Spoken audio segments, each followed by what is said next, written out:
Hello and welcome all Gen Z warrior to আর সবার প্রিয় কেমিস্ট্রি প্ল্যাটফর্ম টেমোফাইল বাংলা। তো আজকে আমরা আবার উপস্থিত হয়েছি আমাদের সেমিস্টার 1 এর প্রথম chapter some basic concept of কেমিস্ট্রির কন্টিনিউশন নিয়ে। আজকে মূলত আমরা এই কয়েকটা বিষয় এই ক্লাসে আমরা শিখবো। কোন কোন বিষয়? পদার্থের ঘনত্ব, গ্যাসের বাষ্প ঘনত্ব, M is equal to 2D, যেখানে এম আণবিক ভরকে প্রকাশ করে এবং বড় হাতের যেটা ডি, ক্যাপিটাল ডি, সেটা বাষ্প ঘনত্বকে প্রকাশ করে, এই সম্পর্কটি। এবং আরেকটি সম্পর্ক, এইচটিপি তে 1 মোল গ্যাসের আয়তন সেটা কত হয়? 22.4 লিটার। তো মূলত আমরা এই জিনিসগুলোকে এই ক্লাসে আমরা পরপর শিখবো। তো চলো আমরা প্রথম যে বিষয়টা অর্থাৎ গ্যাসের বা পদার্থের ঘনত্ব, সেই বিষয়টা আমরা একটু জেনে আসি। তো যে কোনো পদার্থের ঘনত্ব বলতে আমরা কি বুঝি? ঘনত্ব কথার অর্থ আমরা সবাই জানি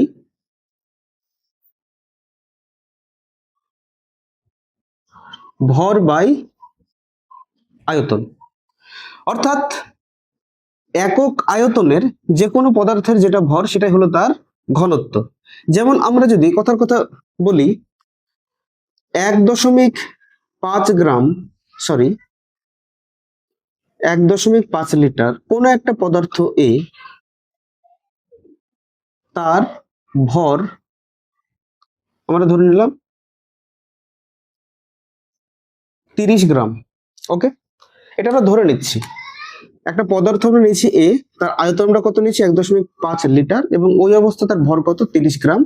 সেক্ষেত্রে আমার কি নিয়েছি? সেখানে উষ্ণতা এবং চাপ সেটাকে আমরা স্থির আমরা ধরে নিয়েছি। স্থির চাপ ও উষ্ণতায় এ একটা পদার্থ যার আয়তন 1.5 লিটার এবং তার ভর হচ্ছে 30 গ্রাম। তাহলে এই অবস্থা যদি আমরা ঐকিক নিয়ম করি, তাহলে 1 লিটার বস্তুটি অর্থাৎ 1 লিটার এই পদার্থ, এটা যদি 1.5 লিটার না 1 লিটার হতো, তাহলে তার ভরটা কত হতো? তাহলে 30 বাই 1.5 গ্রাম। ওকে, তাহলে কত দাঁড়াচ্ছে? 20 গ্রাম। তাহলে এই পদার্থর 1.5 লিটারের ভর হচ্ছে 30 গ্রাম। 1.5 লিটার না হয় যদি পদার্থের 1 লিটার হতো, তাহলে তার ভর কত হতো? 20 গ্রাম। তাহলে যেটা তার 1 লিটারের ভর সেটাই হলো তার ঘনত্ব। এবার শুধু কি 1 লিটার? ব্যাপারটা তা নয়, 1 লিটার হতে পারে, 1 ml হতে পারে। অর্থাৎ আমরা যে আয়তনটা নেব সেই আয়তনটা আমাদের কি নিতে হবে? একক আয়তন নিতে হবে, ইউনিট ভলিউম আমাকে নিতে হবে। ঠিক, তাহলে এখানে আমরা সম্পর্ক দেখতে পাচ্ছি যে কোনো পদার্থের ঘনত্ব বলতে ভর বাই আয়তনকে বোঝায়। এখন যদি আয়তনটা যদি কত হয়ে যায়? আয়তনটা 1 হয়ে যায় বা ইউনিট যদি হয়ে যায়, তাহলে আমরা কি লিখতে পারি? ঘনত্ব সমান সমান ভর। কখন? যখন তার আয়তনটা হচ্ছে কত? 1। তাহলে 1 আয়তনের ক্ষেত্রে যেটাই তার ভর হবে সেটাই তার কি? তার ঘনত্ব হবে। তাহলে কি বলতে পারি? যে কোনো পদার্থের প্রকৃত ঘনত্ব মানে হলো একক আয়তনে ওই পদার্থের ভর। যেমনটা আমরা উদাহরণস্বরূপ বলতে পারি কি, এসটিপি, এটা একটা নির্দিষ্ট চাপ উষ্ণতা। এসটিপি তে যদি আমরা 1 লিটার যদি আমরা হাইড্রোজেন গ্যাস নিই, এসটিপি তে আমরা কি নিলাম? 1 লিটার আমরা হাইড্রোজেন গ্যাস নিলাম। সচরাচর আমাদের কাছে যে অনেক যে জল খাওয়ার বোতলগুলো থাকে 1 লিটার আয়তনের, আমরা কল্পনা করি সেই জল খাওয়া বোতলের মধ্যে আমরা 1 লিটার হাইড্রোজেন গ্যাসকে আমরা সম্পূর্ণ ভর্তি করে নিয়েছি এবং সেটা এসটিপি তে। এবার যদি সেই বোতলটিকে যদি আমরা ওজন মেশিনে যদি আমরা তুলি, তাহলে তার নিশ্চয়ই একটা ভর পাবো। তাহলে কি দেখা যাবে? যে ওই বোতল বন্দি যে হাইড্রোজেন গ্যাসটা আছে এসটিপি তে, তার ভরটা দাঁড়াবে 0.089 গ্রাম। ওকে, তাহলে 1 লিটার হাইড্রোজেন গ্যাসের ভরটা কত? 0.089 গ্রাম। তাহলে কি বলতে পারি? অতএব এসটিপি তে হাইড্রোজেন গ্যাসের ঘনত্ব আমরা কত বলতে পারি? 0.089 গ্রাম পার লিটার। ওকে, বোঝা গেল? তাহলে হাইড্রোজেন গ্যাসের মতো আমরা যে কোনো পদার্থ নিতে পারি, সেটা তরল হোক, কঠিন হোক, গ্যাসীয় হোক, যাই হোক না কেন, আমাদের মাথায় রাখতে হবে যে যেই পদার্থটাকে আমরা নেব সেই পদার্থটার আয়তন অবশ্যই যাতে ইউনিটি হয় বা 1 লিটার বা 1 ml যাতে হয়, এবং সেই আয়তন ধরে তাকে যদি আমরা কোনো ওজন মেশিনে যদি আমরা ওজন করে দেখি, এবং সেক্ষেত্রে তার ভর যেটা শো করবে সেটাই হলো তার ঘনত্ব। আশা করি আমরা বুঝতে পেরেছি ঘনত্ব বলতে আমরা কি বলতে চাইছি। তো এবার আমরা চলে যাব পরবর্তী, যেটা হচ্ছে বাষ্প ঘনত্ব সম্পর্কে। তো বাষ্প ঘনত্ব ব্যাপারটা কি? এটা হলো একটা তুলনামূলক একটা বিষয়, অর্থাৎ দুটি পদার্থের আমরা ঘনত্বের যখন তুলনা করব সেখান থেকে আমরা পাবো বাষ্প ঘনত্ব বিষয়টি। তো চলো আমরা দেখি এই বাষ্প ঘনত্বের জিনিসটি কি। তো তাহলে যেমনটা আমরা লিখেছি বাষ্প ঘনত্ব, যেটাকে আমরা ক্যাপিটাল ডি দ্বারা প্রকাশ করি, তো বাষ্প ঘনত্ব আমরা বলতে পারি কোন গ্যাসের ঘনত্ব হাইড্রোজেন গ্যাসের ঘনত্বের তুলনায় যত গুণ বেশি, সেই গুণ সংখ্যাটিকে আমরা মূলত বাষ্প ঘনত্ব বলে থাকবো। তাহলে খুব ছোট্ট একটা আমরা উদাহরণ নিচ্ছি। আচ্ছা, মনে করি নির্দিষ্ট চাপ ও উষ্ণতায়, মনে করে টি উষ্ণতা এবং পি চাপে হাইড্রোজেন গ্যাসের ঘনত্ব আমরা ধরে নিচ্ছি কত, এক্স গ্রাম পার এমএল, এটা আমরা ধরলাম। অর্থাৎ কি বলা যায়, অর্থাৎ 1 ml হাইড্রোজেন গ্যাসের ভর কত, এক্স গ্রাম। 1 ml হাইড্রোজেন গ্যাসের ভর এক্স গ্রাম, টি উষ্ণতা এবং পি চাপে। এখন যদি আমরা সেম কন্ডিশন নিই, টি উষ্ণতা এবং পি চাপে যে কোনো একটি গ্যাস, সেটা আমরা এ গ্যাস আমরা ধরছি, এ গ্যাসের ঘনত্ব আমরা ধরে নিলাম কত, মনে করছি এটা হচ্ছে আমরা ধরে নিলাম 2.5x গ্রাম পার এমএল। ওকে, তার মানেটা কি, মানেটা এটাই দাঁড়াচ্ছে, যদি আমরা দুটি পাত্রতে এই যদি একটা হাইড্রোজেন গ্যাস যদি আমরা নিতাম, যেটার আয়তন হচ্ছে 1 ml, এটা ওজন মেশিনের উপর যদি আমরা রাখতাম, একই রকম যদি আমরা এ পদার্থ বা এই গ্যাসটিকে যদি আমরা রাখতাম, তাকেও যদি আমরা ওজন মেশিনের উপর যদি আমরা রাখতাম, এবং এক্ষেত্রে যদি আমরা আয়তনটাকে 1 ml যদি ধরতাম, তাহলে ওজন মেশিনের হাইড্রোজেন গ্যাসের ক্ষেত্রে ভরটা দেখাতো কত, এক্স গ্রাম, এবং এর ক্ষেত্রে ভরটা দেখাতো 2.5x গ্রাম। ওকে, তাহলে এটাই হলো তাদের ঘনত্ব। যেমনটা আমরা ইতিপূর্বে কি শিখলাম, যে একক আয়তনের যে কোনো গ্যাসের যেটা একক আয়তনের যে ভর, সেটাকে বলা হয় তার প্রকৃত ঘনত্ব। এখন এই যেটা গ্যাস বা এই যেটা পদার্থ, তার প্রকৃত ঘনত্ব কত, 2x গ্রাম পার এমএল, এবং হাইড্রোজেন গ্যাসের প্রকৃত ঘনত্ব কত, এক্স গ্রাম পার এমএল।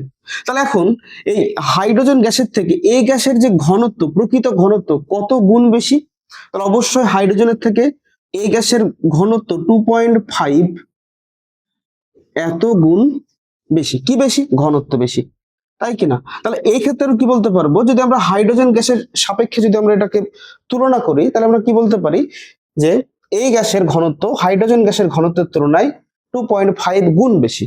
তো যত সংখ্যা বা যত গুণ বেশি, সেই গুণটাকে কি বলা হয়, তার বাষ্প ঘনত্ব। তাহলে অতএব কি বলতে পারি, অতএব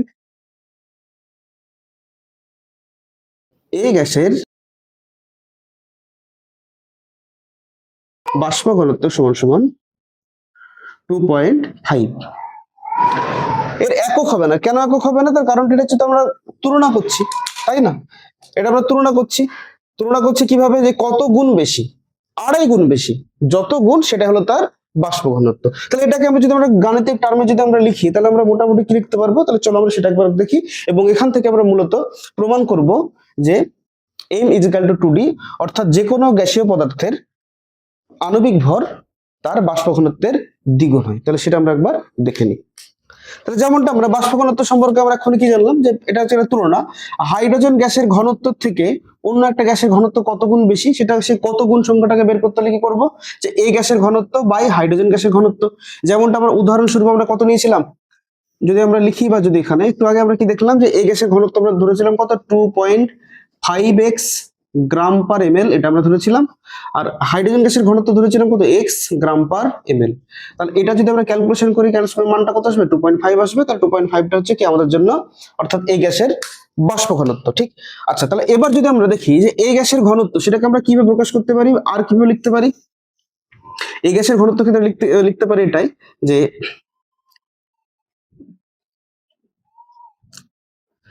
এই গ্যাসের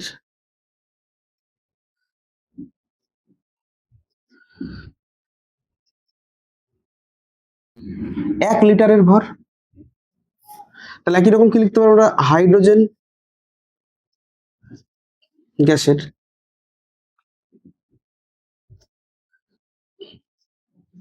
1 লিটারের ভর, তাই কিনা?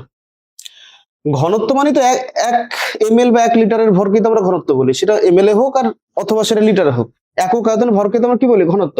তাহলে এই গ্যাসের ঘনত্বকে আমরা কি লিখতে পারি, এই গ্যাসের 1 লিটারের ভর, আর হাইড্রোজেন গ্যাসের ঘনত্ব কি লিখতে পারি, হাইড্রোজেন গ্যাসের 1 লিটারের ভর। এবার আমরা যদি অ্যাভোগাড্রোর প্রকল্প যদি আমরা কাজে লাগাই, তো অ্যাভোগাড্রোর প্রকল্পতে আমরা কি দেখেছি, অ্যাভোগাড্রোর প্রকল্পতে আমরা দেখেছি যে সমচাপ উষ্ণতায় সম আয়তন যে কোনো গ্যাসে সমসংখ্যক অণু থাকে। ওকে, তাহলে যদি এখানে এই গ্যাসের 1 লিটারের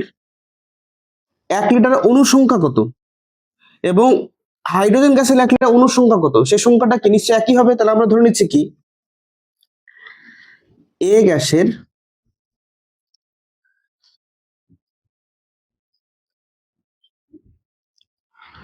এনটি অণুর ভর। অর্থাৎ ব্যাপারটা কি, আমরা সবাই একটু ভালো করে বোঝো। আমরা কোন একটা পাত্রে 1 লিটার এই গ্যাস আমরা নিয়েছি, তো যেই পাত্রে তো 1 লিটার এই গ্যাস আছে, তো সেই পাত্রতে যে 1 লিটার এই গ্যাস, তার তো কিছু অনুসংখ্যা তো আছে, একটা হোক, দুটো হোক, তিনটা হোক, চারটা হোক, অনুর তো সংখ্যা আছে, সেই সংখ্যাটা তো 1 লিটার আয়তনটা তৈরি করেছে।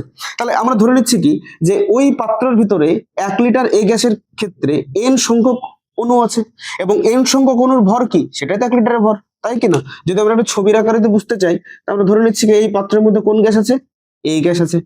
কোন গ্যাস আছে এই পাত্রের মধ্যে, এই গ্যাস আছে। এবং এই ক্ষেত্রে আয়তনটা কত, এটা হচ্ছে 1 লিটার, এটাতে আয়তন প্রকাশ করছি। এবং সেই আয়তনের মধ্যেই এর ভিতরে আমরা যদি মনে করি যে অসংখ্য কি গ্যাস আছে, এই গ্যাসগুলো কতগুলি আছে, এন সংখ্যক এই গ্যাস আছে। অর্থাৎ এন সংখ্যক এই গ্যাসের ভরও যা হবে, 1 লিটার এই গ্যাসের ভর কত হবে, একই হবে, কারণ এন সংখ্যক এই গ্যাস মানে 1 লিটার, তার নিশ্চয় ভরটা আলাদা হবে না, তাই তো? ওকে, আচ্ছা তাই যদি হয়, তাহলে এখন তাহলে এখানে কি হবে, হাইড্রোজেন গ্যাসের এনটি অণুর ভর হবে কি হবে না, আরে হয় না, একদমই তাই, এনটি অণুর ভর হবে। তার কারণটা কি, কারণটা কি, অ্যাভোগাড্রো প্রকল্প। ভালো করে বুঝি, আমরা এখানে কোন সূত্রে অ্যাপ্লাই করলাম,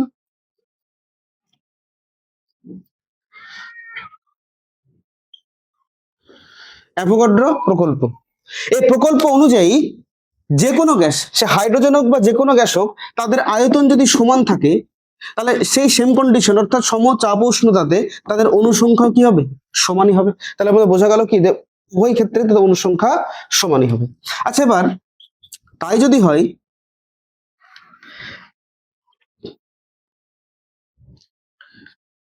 তাহলে এ গ্যাসের NAT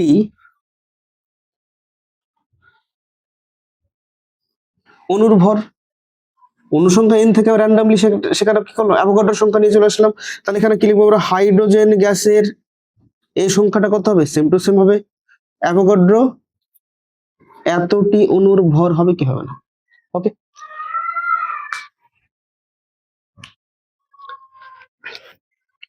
কোন, তাহলে তাই যদি হয়, এবার আমরা নেক্সট লাইনে আমরা করি, এখানে একটু এদিকে,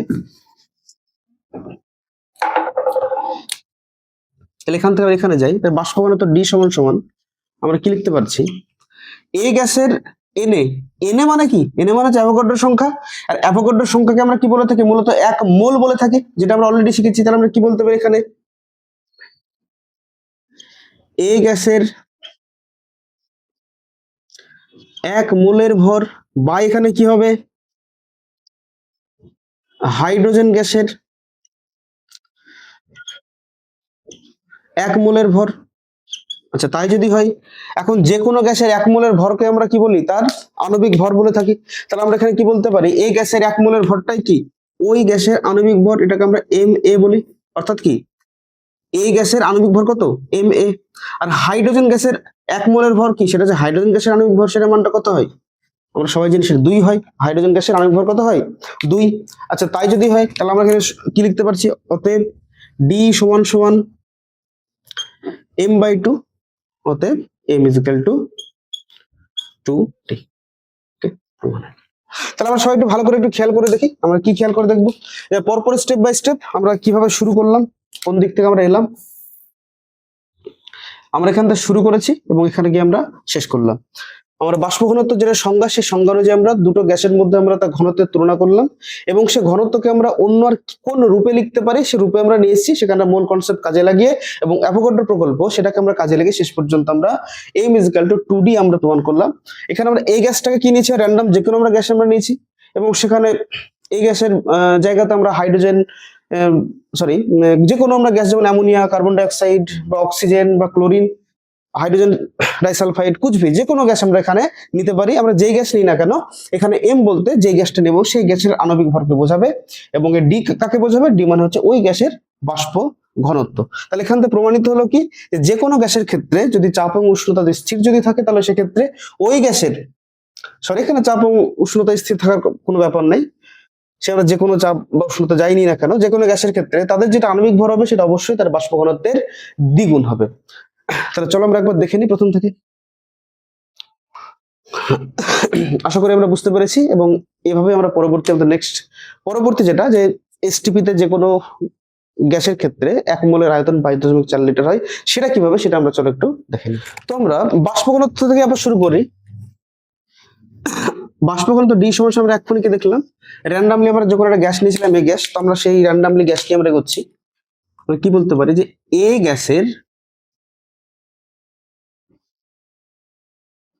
ঘনত্ব বাই হাইড্রোজেন গ্যাসের ঘনত্ব। এবার তাই যদি হয়, এবং সেটা অবশ্যই কি যখন আমাদের উভয় ক্ষেত্রে টি এবং পি যখন স্থির। এবার তাহলে এ গ্যাসের ঘনত্ব কি লিখতে পারি যে এ গ্যাসের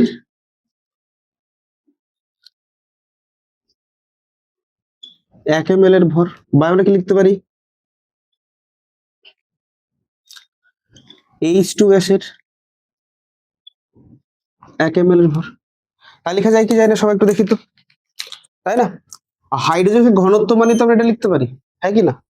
এই গ্যাসের ঘনত্ব মানে তো আমরা এটা লিখতে পারি, হ্যাঁ কি না? সেম একই ব্যাপার, আমরা একই জিনিসকে ওটা অন্যভাবে লিখেছি, তাই এর মধ্যে কোনো পার্থক্য নেই। এবার যদি এসটিপি তে যদি হয়, অর্থাৎ যে আমরা চাপ এবং চাপটা স্থির রেখেছি, এটা যদি স্থির চাপ ও তাপ যদি এসটিপি হয়, তাহলে আমরা কি লিখতে পারি এসটিপি তে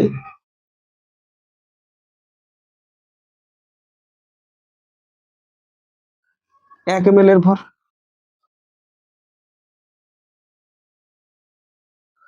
1 ml এর ভর। ওকে, বেশ। এখন আমরা কি জানি, আমরা জানি যে এসটিপি তে হাইড্রোজেন গ্যাসের 1 ml এর ভরটা কত হয়, তাহলে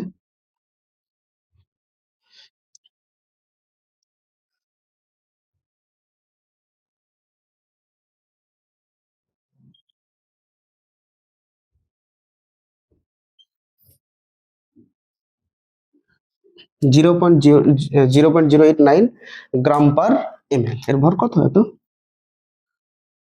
গ্রাম পার এমএল।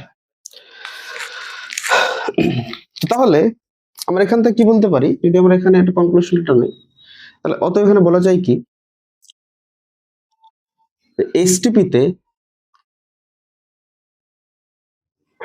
এ গ্যাসের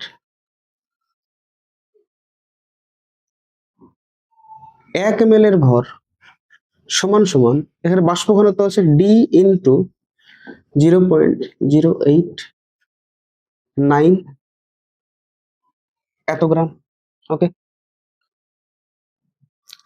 এটা হচ্ছে 1 ml এর ভর। তার আমরা কি বলতে পারি যে এখন ডি মানে আমরা কি জানি, ডি মানে আমরা জানি m/2 ইন্টু 0.089 গ্রাম। ওকে, বোঝা গেল? তারপর আমরা দেখছি, তাহলে আমরা একটু ডান দিকটা মুছে দিই, দিয়ে আমরা লিখবো ব্যাপারটা কি। আমরা কি লিখতে পারি যে এসটিপি তে এ গ্যাসের 1 ml এর ভর সমান সমান কত হবে, m/2 ইন্টু 0.089 গ্রাম। ওকে, তাহলে এটাকে যদি আমরা একটু উল্টো করে লিখি, তবে উল্টো করে যদি লিখি, তাহলে অতএব এসটিপি তে m/2 ইন্টু 0.089 গ্রাম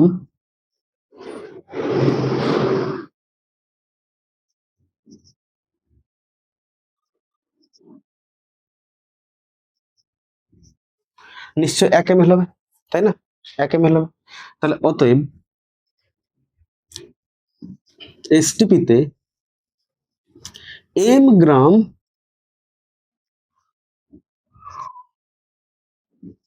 এই গ্যাসের আয়তন সমান সমান কত হবে, তাহলে এটা ছিল কত গ্রাম, সবাই একটু ভালো করে একটু খেয়াল করে দেখি। এটা ছিল m/2 0.089 গ্রাম, সেখান থেকে বের করছি কত গ্রামের, আমরা বের করছি শুধুমাত্র m গ্রামের। ওকে, তাহলে সাধারণ ঐকিক নিয়ম যদি আমরা অ্যাপ্লাই করি, তাহলে কি হবে, সেটা অবশ্যই হয়ে যাবে এখানে 1/0.089 ইন্টু এখানে কত ছিল, 2 ছিল, ইন্টু 2 এত ml। তাহলে কত হবে? আর যদি আমরা একটা ক্যালকুলেশন করি, অবশ্যই এটা আসবে আমাদের 22,400 ml বা 22.4 লিটার। এখন এম গ্রাম মানে কি? এমটা কি? এমটা হচ্ছে আমরা এই গ্যাসের কি আণবিক ভর সেটা আমরা ধরেছি, এবং আণবিক ভর মানে কি 1 মোলকে বোঝায়। তাহলে অতএব কি বলতে পারি? অতএব এসটিপি তে 1 মোল এই গ্যাসের আয়তন। আচ্ছা 1 মোল কেন বললাম? তার কারণ এম গ্রাম মানে কি? সেটা এম মানে আণবিক ভর, আণবিক ভরে গ্রাম মানে 1 মোলকে বোঝায়, অবশ্যই 1 মোলকে বোঝায়। তার আয়তনটা কত বেরোলো? সেটা বেরোলো 22.4 লিটার। ওকে,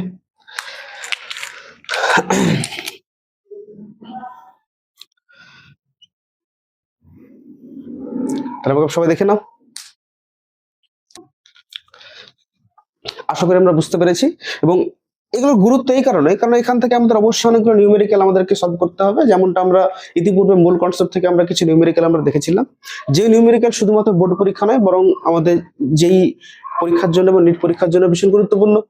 তাই এগুলো আমাদের শিখতেই হবে, এবং শিখে তারপরে যতক্ষণ না তার অ্যাপ্লিকেশন আমরা নিজে থেকে করতে পারবো, ততক্ষণ আমাদেরকে চেষ্টা চালিয়ে যেতে হবে। তো মূলত আজকের ভিডিও এই পর্যন্তই।